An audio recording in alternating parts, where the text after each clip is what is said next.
Okay, so this is the rational root theorem. If we have a polynomial, p of x, with all integer coefficients, then its roots, if it has any, are going to be in the form of p over q, where p is the possible factors of the constant term a sub 0, and q is the factors or possible factors of the leading coefficient a sub n. And as a reminder, the word rational root is essentially fractional roots with integers being on the numerator and the denominator. So if it does have any fractional roots or rational roots, they will come from the leading coefficient and the constant term. The middle terms wouldn't actually affect those possible rational roots as far as what possible ones they could be.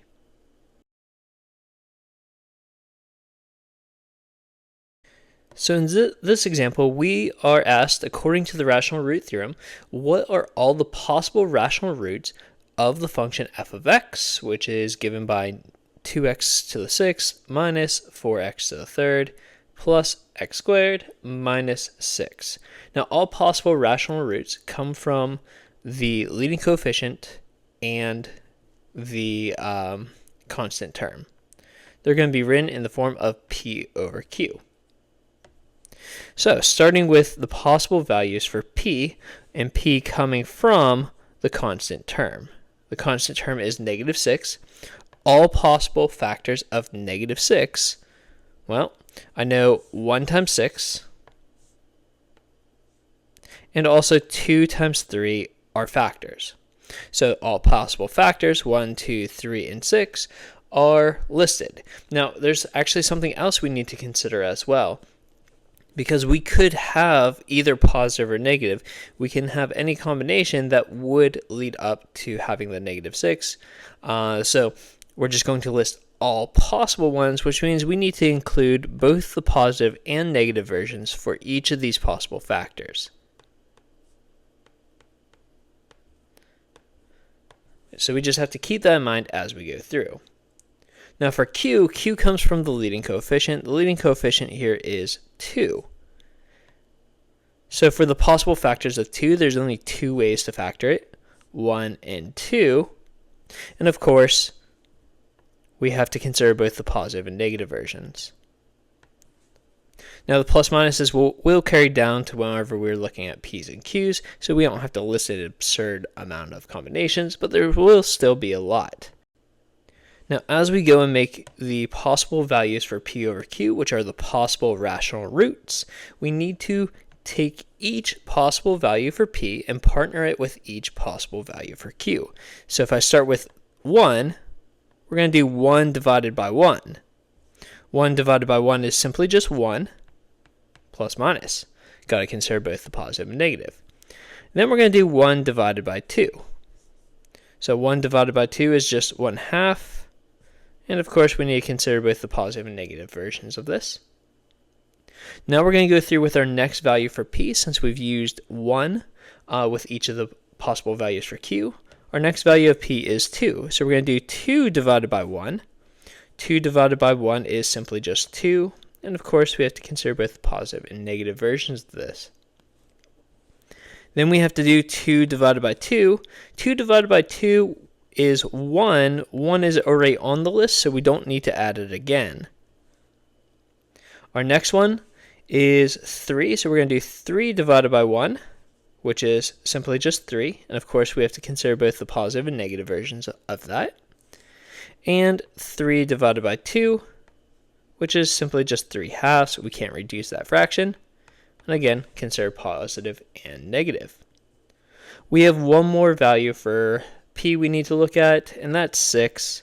So we're going to do 6 divided by 1, which is simply 6. And of course, positive and negative. And then 6 divided by 2, which gives us 3, which is already on our list, so we don't need to add it. So these are all possible values for the rational roots. So this is the fundamental theorem of algebra. Now the fundamental theorem of algebra states that if we have a polynomial of degree n, where n is greater than 0. When the polynomial is equal to 0, it has exactly n solutions in the set of complex numbers. This includes multiplicity. So any factor that would have a multiplicity of m would count in the solution m number of times. So the factor m minus 5 here in this example has a multiplicity of 3 because it occurs 3 times, which means 3 of the solutions would be the 5. Since this is a cubed polynomial, it should have a total of 3 solutions, all of which are 5.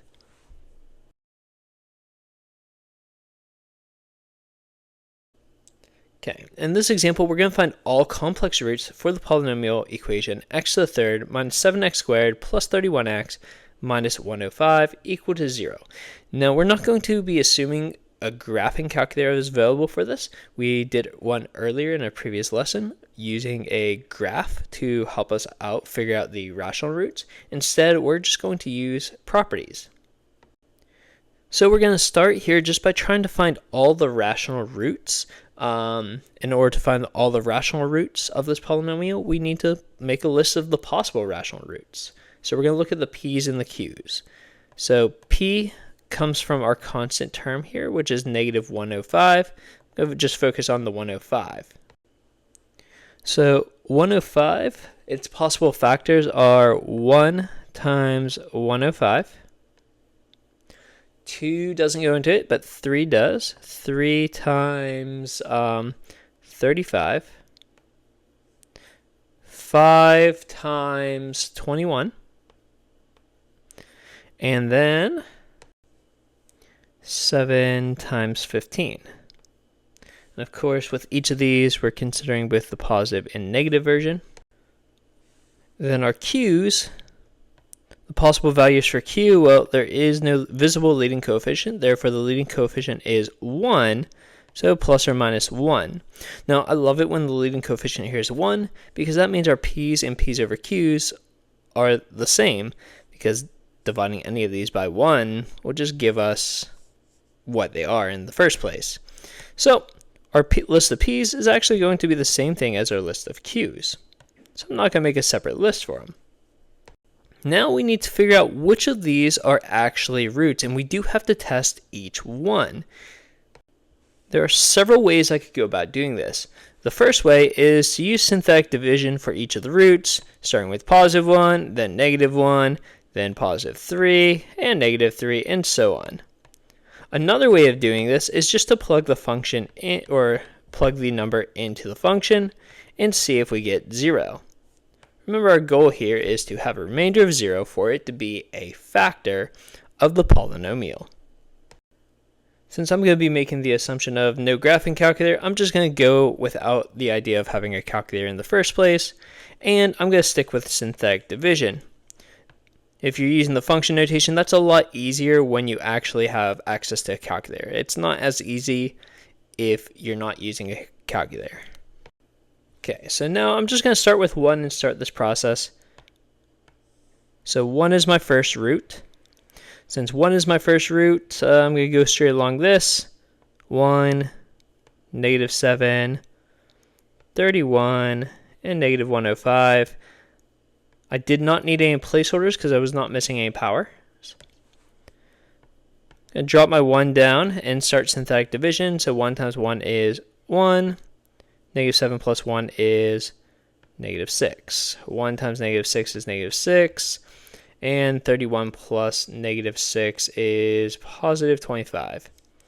1 times 25 is 25. And negative 105 plus 25 is clearly not 0. Remember, our remainder has to be 0. So, 1 does not work, and I would go back and repeat the same process until I find one that works. So since 1 didn't work, I would try negative 1. Now I'm not going to do all of them in the video because that would be long and tedious, so I'm going to jump straight to the one that I have already found ahead of time that will work, which is positive 5. So going through this process, we'll drop our 1 down. 5 times 1 is 5. Add it, we get negative 2. 5 times negative 2 is negative 10. Add it, we get 21. And then 5 times 21 is 105. And adding that, we get 0. So one of our root is 5. Remember, since this is a cubic function, according to the fundamental theorem of algebra, we should have exactly 3 roots. So we're 1/3 of the way done. My resulting polynomial after doing the synthetic division is decreased in degree by 1, making it x squared minus 2x plus 21 with a remainder of 0. This is my new polynomial. Since it is now a quadratic equation, I can use simpler techniques to go about doing this. I don't have to go through and make a new list or just keep trying the same list. I can just use quadratic methods. If I try to factor this multiplying the first and last, there's no combinations of 21 that can add up to be the middle term. So I have to use a different method to solve this equation. So factoring doesn't work. So I will just set it equal to 0 and use the quadratic formula, which is usually 9 times out of 10 what you end up having to do when we're looking for complex roots. So going through, we have A is 1, B is negative 2, and C is 21. Therefore, the quadratic formula will plug in B, so negative 2 plus or minus the square root of b squared, so negative 2 squared minus 4 times a times c, which is 21, all over twice a, which is 1. Going through and simplifying the quadratic formula, we have the double negative here on the outside, so 2 plus or minus the square root of. If I type the stuff underneath the radical into the calculator, it comes up with negative 80. Or if I do it by hand, I will also get negative 80. And then 2 times 1 is 2. 80 is not a perfect square. Negative 80 is not a perfect square either, so we have to break down the radical. It's negative, so we'll separate negative. The biggest perfect square that goes into 80, I believe, is 16.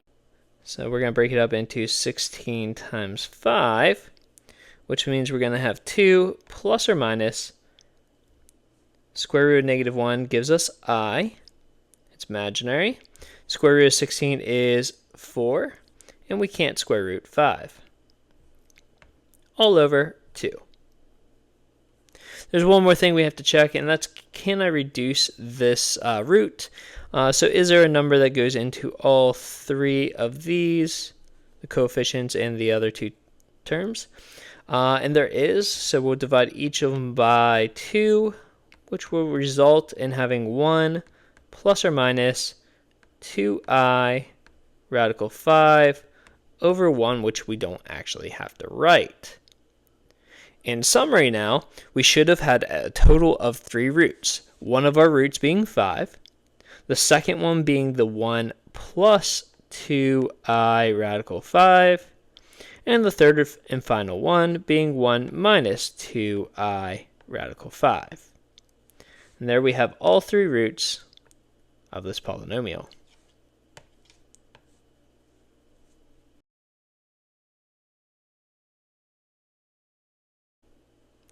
Okay, in this example, we're going to be factoring the polynomial 3x to the 4th plus 4x to the 3rd plus 2x squared minus x minus 2.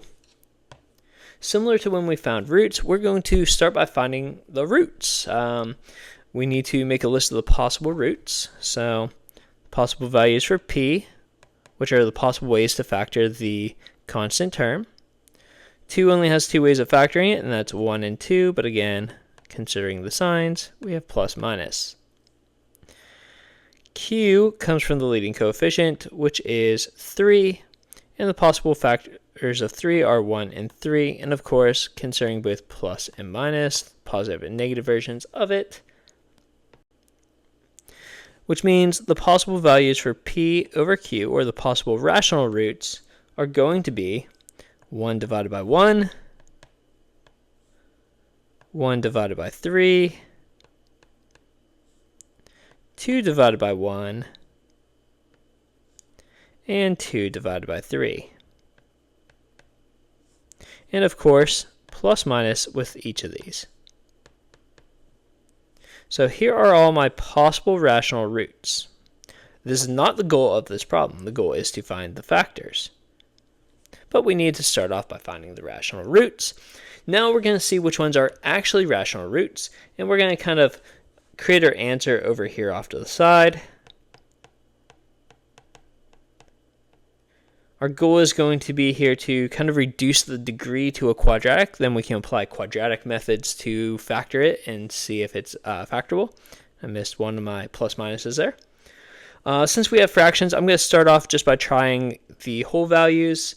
So just like before, I would set up synthetic division, 3, 4, 2, -1, and -2. The coefficients with each of the terms. We don't need any placeholders because there's no missing powers for this. I'm just going to start with +1 again and try that. Dropping my 3 down. 1 times 3 is 3. 7 adding. 7 times 1 is 7, adding to get 9. 1 times 9 is 9, adding to get 8, and from here you can probably tell that it's not going to work out to be 0. Just like when we were finding the complex roots, it needs to work out to be 0. So +1 does not work. I'm going to go back and try -1, and then repeat the process until I find the correct one. I usually start with any whole number roots because I hope they're them. This way I don't have to deal with fractions. Sometimes it is, sometimes it isn't. Okay, so trying -1 here. 3 came down. -1 times 3 is -3. 4 plus -3 is 1. -1 times 1 is -1. Adding, we have 1. -1 times 1 is -1, and -1 plus -1 is -2.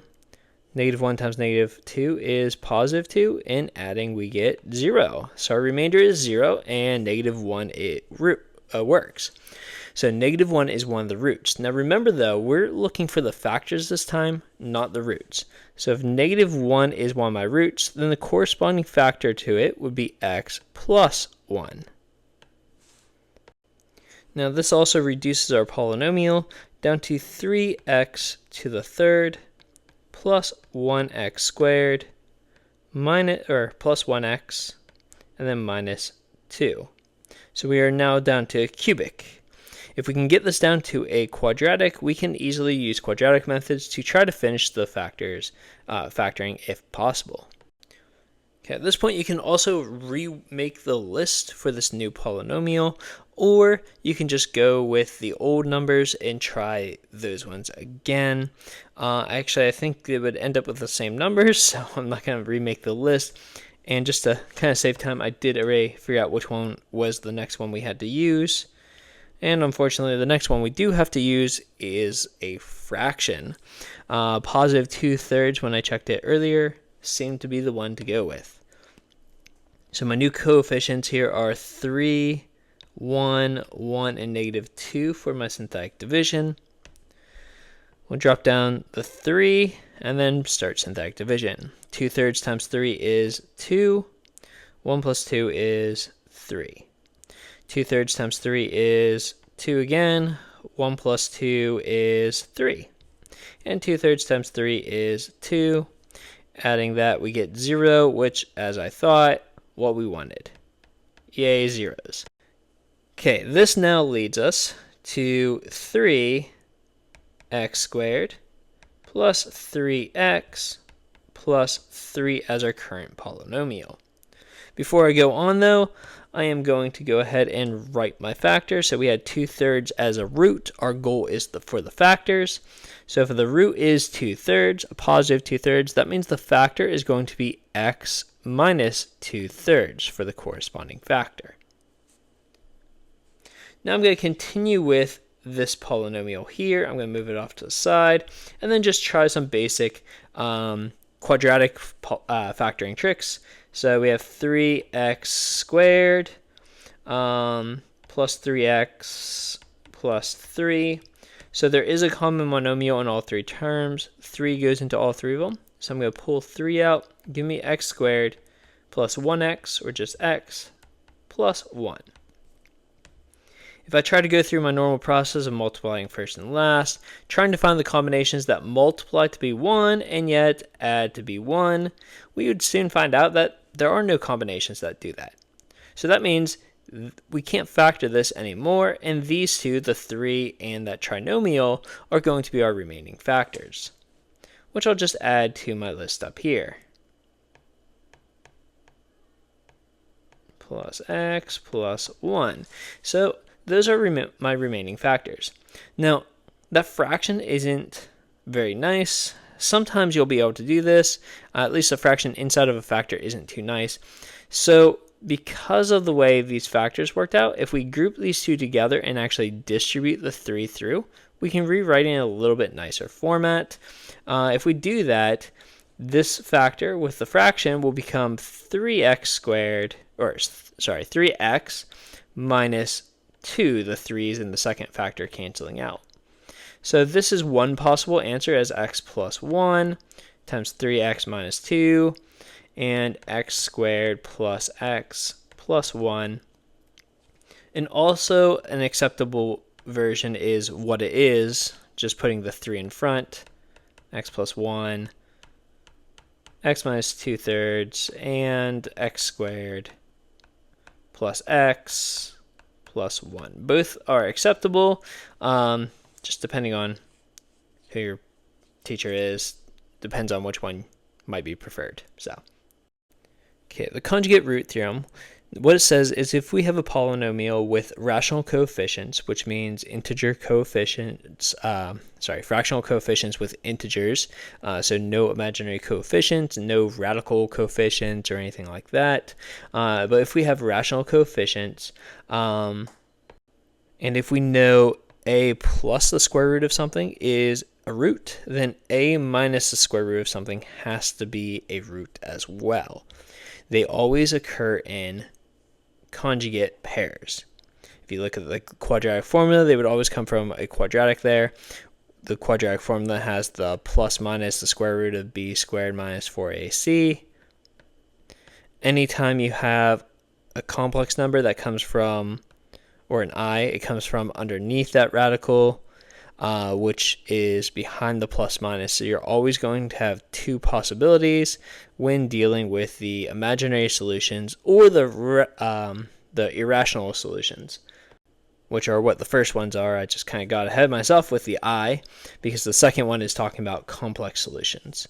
So whether it's complex solutions or irrational solutions that still have a radical, they always occur in conjugate pairs. You have a plus b radical b, then you have to have a minus radical b. And if you have a plus bi, then you have to have a minus bi. They always occur in pairs.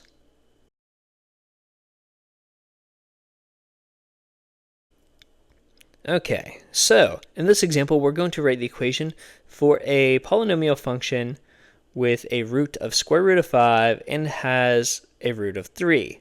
The root of 3 has a multiplicity of 2. Okay, so I'm going to start off by just looking at my roots. I have 3, because it has a multiplicity of 2, and then I have the square root of 5. But according to the conjugate root theorem, if I have a positive square roots of 5, then I also have a negative square roots of 5 as well, according to the conjugate root theorem. Okay, now with that, we're going to go ahead and turn each of these roots into their corresponding factors. We have 3 as a root, which means corresponding factor would be x minus 3. And same thing for the second 3, we'll have x minus 3. You could have also written it as x minus 3 squared. Then for the radical 5, the corresponding root would be x minus the square root of 5. And then for the negative square roots of 5, the corresponding factor would be x plus the square root of 5. So these are the roots. Now all we have to do is kind of just write it as a So we're going to write it as one equation here, and we're actually going to be writing this one in standard form. If we wanted to write it in the factored form, we could actually just leave it as x minus 3 squared and then distribute this out. But yeah, so let's go ahead and get started distributing stuff out. So I'm going to group them into two separate sections. I'll group these two together, and then I'll group my radical ones together. Usually if you're trying to distribute stuff out, grouping the conjugates together is great. So I'm going to start with the x minus 3 and x minus 3. If I distribute them out, since it's x minus 3 squared, there is a property that allows you to kind of shortcut it. It's one of the algebraic identities. So I'm just going to apply that here. According to the identity, it would be x squared minus twice a times b. So it would be 2 times x times 3, which would be 6x, and then plus b squared, so 3 squared is 9. You can also distribute it out like normal and combine like terms. The second grouping here, the second two terms of these conjugates, if we multiply them out, x times x gives us x squared. And because they are conjugates, we don't have to do the full distribution because the middle terms are going to cancel out. So we just have to do the negative 5 times, or negative radical 5 times positive radical 5, which will be negative square roots of 25, multiplying the numbers underneath the radicals. Then the square root of 25 is really just 5, so x squared minus 5. As far as distribution goes, we're not quite done, so it's not quite in standard form yet. We still have these two factors, so we're going to have to distribute them out further. X squared times x squared is x to the 4th. We'll have negative 5x squared. Then we're going to go through with the negative 6x times x squared is negative 6x to the 3rd. Negative 6x times the negative 5 is positive 30x. Then we're going to go through with the last term, 9. 9 times x squared is 9x squared. And 9 times negative 5 is negative 45. After combining like terms here, we have x to the 4th coming down. We have negative 6x to the 3rd if I'm writing in standard form here. We have negative 5x squared and 9x squared, which makes positive 4x squared. We got 30x coming down, and we got our minus 45. So overall, writing this as equation in standard form, we would have x to the 4th minus 6x to the 3rd plus 4x squared plus 30x minus 45.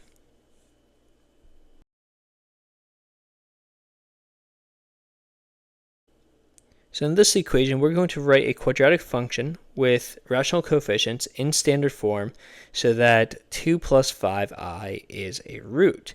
Now there's a couple ways to do this. We could work a quadratic formula backwards, or we can use the same principle we did in a previous example. So if we're using that same principle, then what we're going to do is we're going to start with 2 plus 5i. That is one of our roots. Okay. If 2 plus 5i is one of our roots, then according to the conjugate root theorem, we know that 2 minus 5i is also one of the roots. The next thing we're going to look at, just quickly, a refresher on this, is that if we have a root of r, then according to the connection between roots and factors, the corresponding factor is x minus r. So we're going to apply that here.